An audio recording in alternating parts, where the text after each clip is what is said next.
Sepertinya kata polusi lagi jadi top search ya belakangan ini.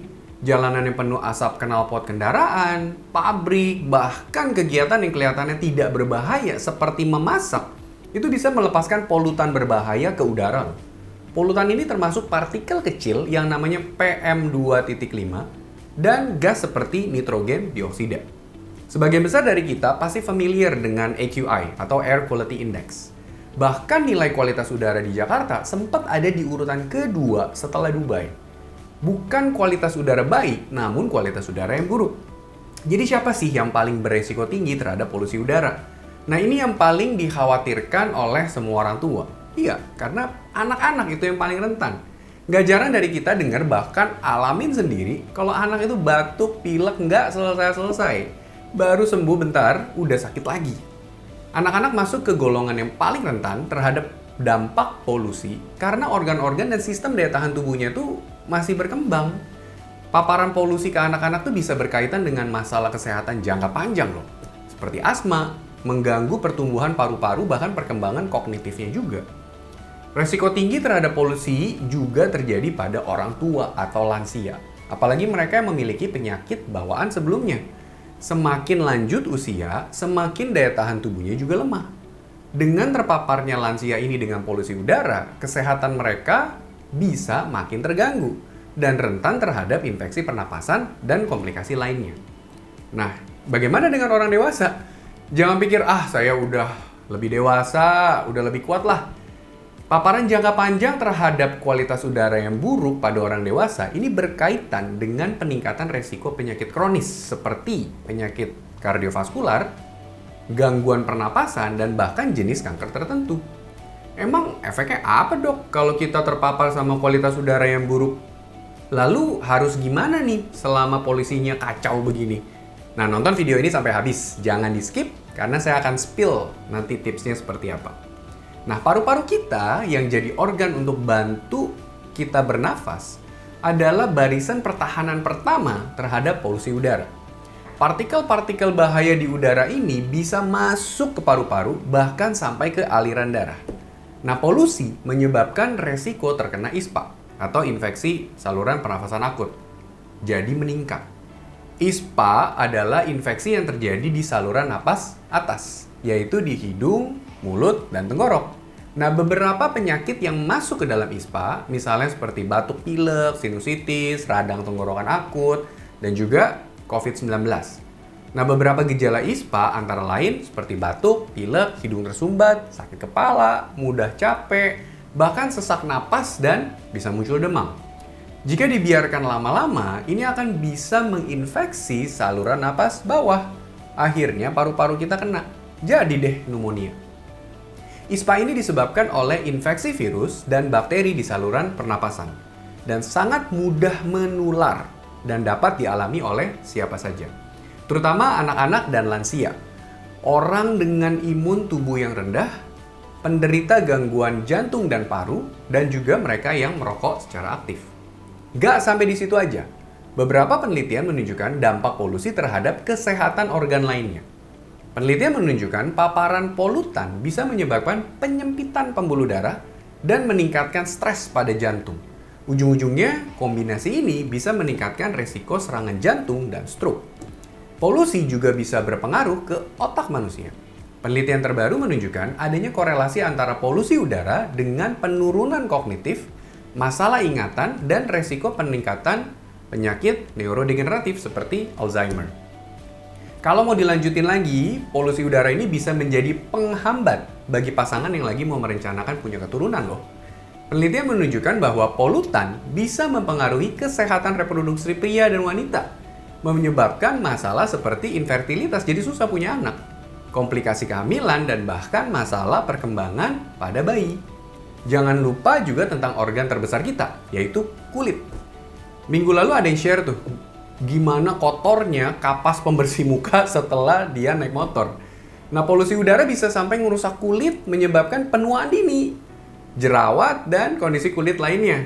Ini terjadi karena polutan itu bisa memicu peradangan dan stres oksidatif yang bisa terlihat di kulit kita. Nah, apakah kamu termasuk yang rentan terhadap alergi? Berita buruknya, polusi udara ini mungkin membuatnya bisa lebih buruk. Studi mengatakan bahwa polutan bisa memperburuk reaksi alergi, menyebabkan lebih banyak bersin, jadi lebih gatal, dan rasa lebih nggak nyaman.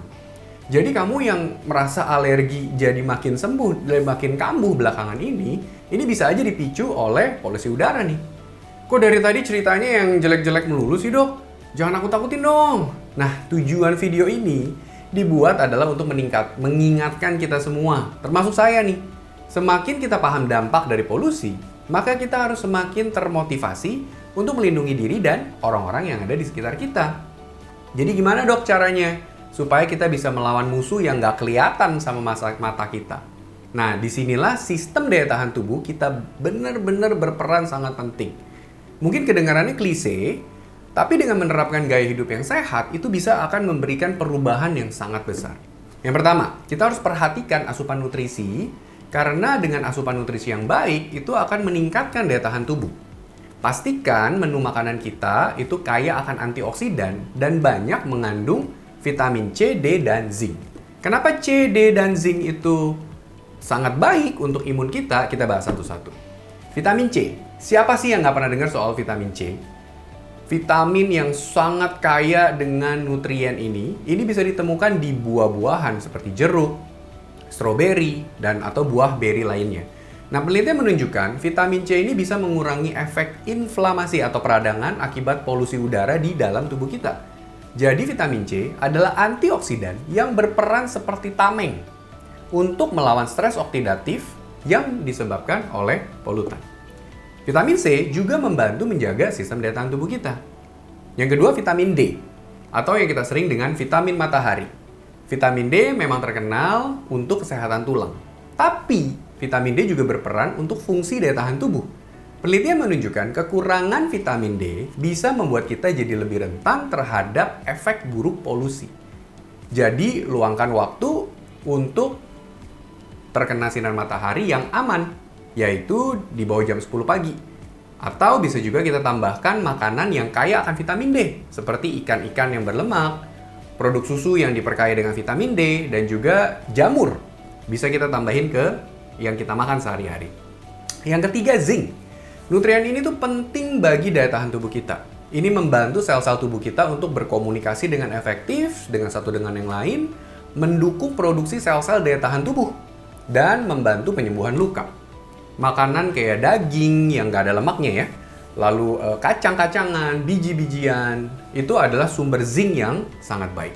Penelitian juga menunjukkan orang-orang yang tidak mengkonsumsi vitamin C, D, dan zinc, itu dia memiliki resiko lebih tinggi terkena flu dan batuk dibandingkan dengan kelompok orang-orang yang mengkonsumsi vitamin C, D, dan zinc.